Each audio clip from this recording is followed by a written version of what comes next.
scrutiny of the alleged references to Muhammad in the Bible as a prophet, they absolutely have no relation to the prophet of Muhammad, nor prophesy his coming. Mohammed is not mentioned in the Old Testament. Mohammed is not mentioned anywhere from Genesis to Revelation. Mohammed is God's true messenger. That's a joke.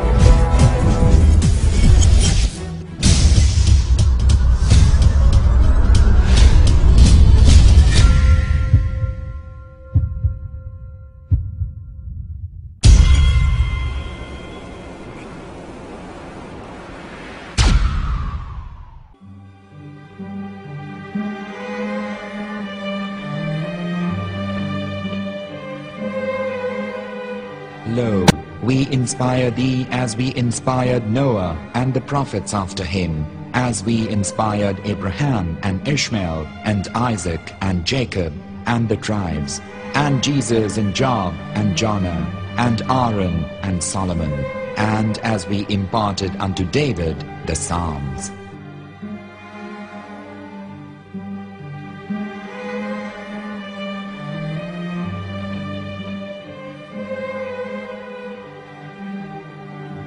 The verse we've just heard is from chapter 4 of the Quran.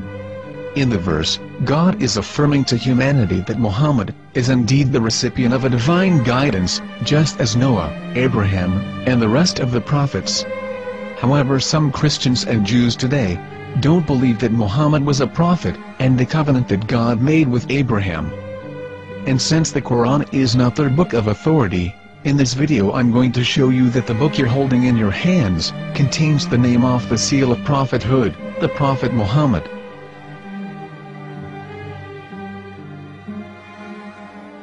As known, the Old Testament was preserved in the Hebrew language.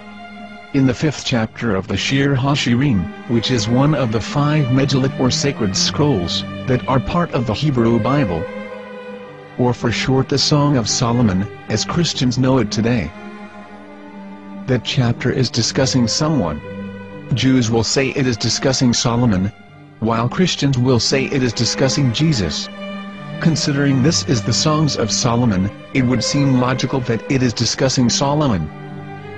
The verses, describing this mystery man, have the narrator's speech conjugated in the feminine, meaning it is a woman who is describing this man.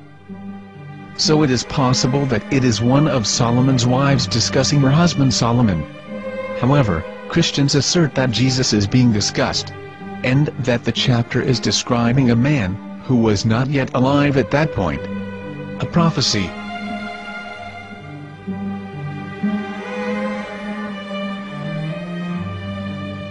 In reading the English translation of Song of Songs 5:16, it finishes the description by saying, "He is altogether lovely," but what most people don't know is that the name of that man was given in the original Megillat.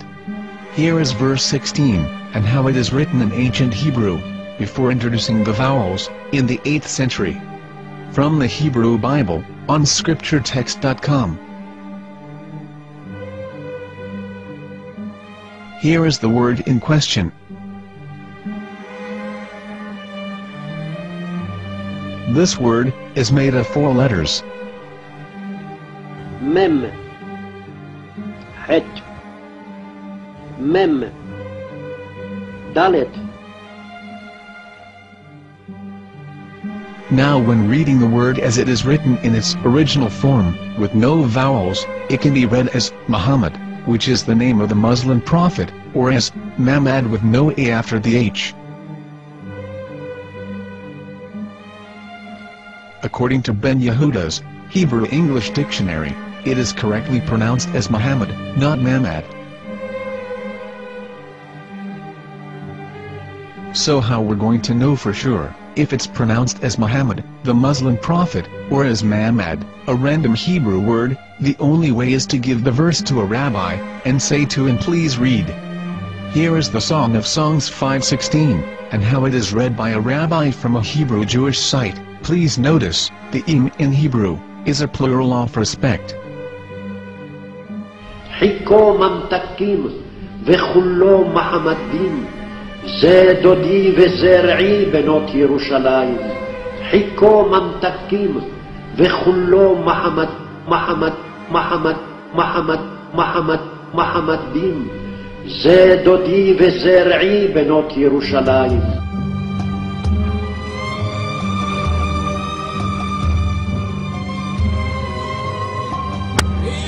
Coming out from the darkness, there are no other gods but God, and Mohammed is his messenger.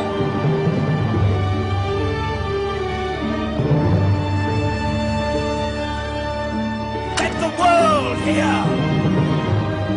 חיכו ממתקים וכולו מחמדים, זה דודי וזרעי בנות ירושלים.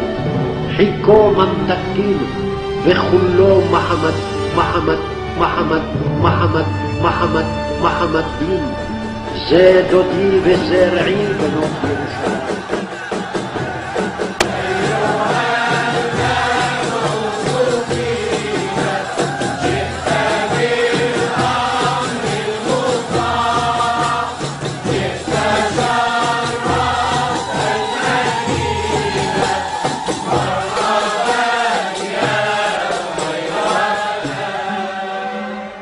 Here is the famous SDL translation tool, which includes a professional human translation, as well as an online translation.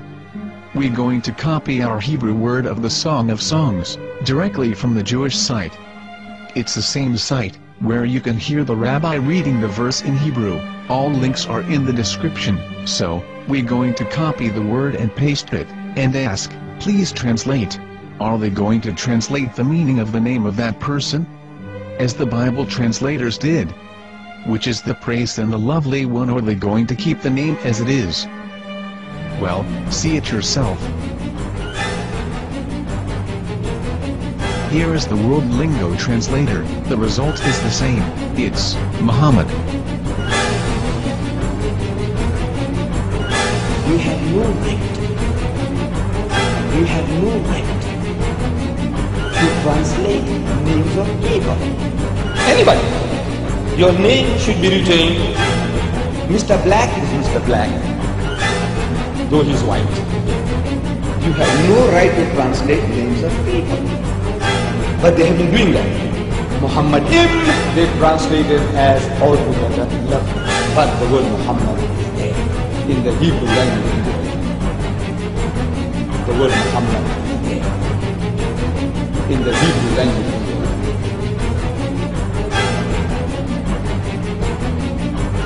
I will tell you a story from my own personal experience. Years ago, I used to spend every Sunday afternoon in a place called Speaker's Corner. And in my years down there, I got to know a Jewish rabbi. He was a very nice man. He used to listen to me, and he was always very polite and talked about Islam in a very nice way. And one day during one of our conversations after some years, I thought that it was about time I should invite him to Islam. So I said to him, you know, my friend, we have been talking now for many years, and even you have admitted to me that Muhammad is a prophet. So why then do you not embrace Islam? He said to me, we Jews, we never change our religion. I said, but half of the rabbis of Medina became Muslim. He said, that is true, but still, we Jews never change our religion.